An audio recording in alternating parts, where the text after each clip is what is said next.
Hi everyone, and welcome back to our Feedback Online Incubator. I am so excited that you've decided to do the rest of this journey with us and really throw yourself at becoming a high performance impact giver. This is the best investment that you can possibly make in yourself. It will not only transform your career or your business relationships, but it's absolutely going to transform any relationship that you have moving forward. The ability to be a high impact giver and impact receiver is one of the most profound skills that you can gift yourself with. So I am so excited that you've decided to join us for the full incubation space and the full incubation period. This is going to be amazing. So this week, I want to delve straight into giving you practical frameworks and tools that you can use to start these feedback conversations. Now, the first thing, what we're going to be discussing in this session is preparation. How to prepare yourself for feedback, how to prepare the other person for feedback, and then how to prepare your environment for feedback. Now, just as a recap, so that we're on the same page, remember, our definition of feedback is that feedback is the art of communicating to someone a disconnect in their behavior, their input, the environment, and doing so in a way that is receivable, actionable, and rewarding to the receiver, right? So we're still working through that framework. In session 1, we unpacked a lot of feedback context and some potential pitfalls and what you need to be cognizant of in terms of how communication works and what that might look like. And we're going to unravel and unpack that a little bit more in today's session. So the very first thing that I would encourage you to do, and that I would caution you to do with great brevity, I suppose, is check your intent. As a leader or as a feedback giver in any organization or any relationship, if your intention is not to see restoration or success or the transformation of an issue or something that you're going to get feedback of, if it is just to vent or get something off your chest, or for, if it's a thing for yourself, I would recommend that you do not engage in a feedback conversation, right? Feedback is not for you. Feedback is to highlight a blind spot to the person that you're engaging with. And you need to make sure that as the person giving the feedback, that your intent is right and that you have a vision of success post this conversation and what an improvement looks like. And that is something that you can actually see manifesting. Because in the absence of that, you're going to, engage in a conversation of criticism, and that's just going to be incredibly unhelpful for you and for the person that you're giving feedback to. Now, remember when we were discussing in session 1 how feedback can trigger that kind of primal fight, flight, or freeze response, right? Remember that in session 1? So what you have to do before delivering feedback is you have to get permission and buy-in from the person that you're going to be giving feedback to, that now is the right time, right? So it's like, hey Jax, if you have 2 minutes, there's something I'd need to discuss with you. Let me know when you're available. I have a piece of feedback to deliver. Okay, it's that simple. It doesn't need to be complicated. They now understand that you have feedback. It's going to be a 2-minute conversation, and if they come, you have buy-in. Okay, so you need to get that buy-in. Otherwise, look, getting feedback automatically triggers defensiveness. Now, you can prepare yourself to try the feedback receiver can prepare themselves to try and dial down the noise of defense, because it can become quite deafening, right? They can dial that down on purpose because they know that you're going to give them a piece of information that they have to be able to process and work through with you. But if you blindside them, the noise is too loud and they can't hear anything you're saying. You know when you've received feedback around something out of the blue, when you've been blindsided with negative feedback, with no preparation and absolutely no idea what's coming.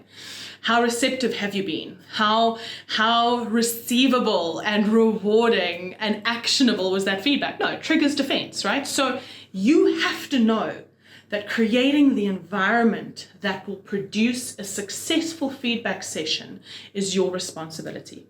And you do that by checking your intent and making sure that you do know what success looks like, so that there is an actual, a better place in the future that you're trying to achieve and work through. And you need to make sure that you get buy-in from the person that you're going to be giving feedback to, right? So that's an incredibly powerful way to start with feedback. It's on purpose. It's very intentional. Now, there are a couple of other things that we need to cover in terms of what preparation looks like. Now, building on the fact that feedback can trigger a negative kind of defensive response, right? It can never be done in public.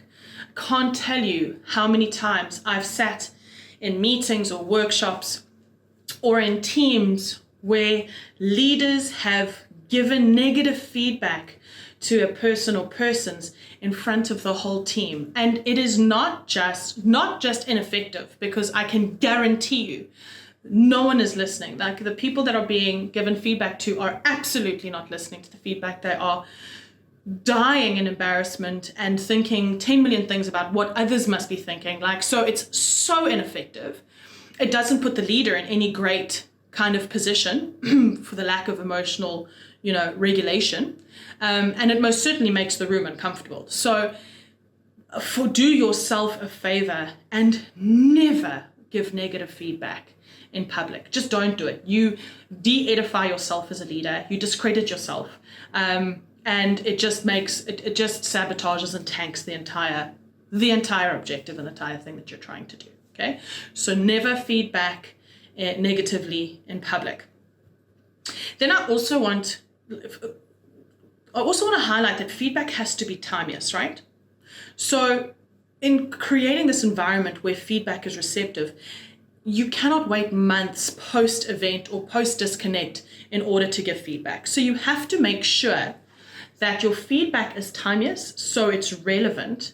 However, there is a very big difference between responding to a disconnect from a place of strategy versus reacting to a disconnect from a place of emotion.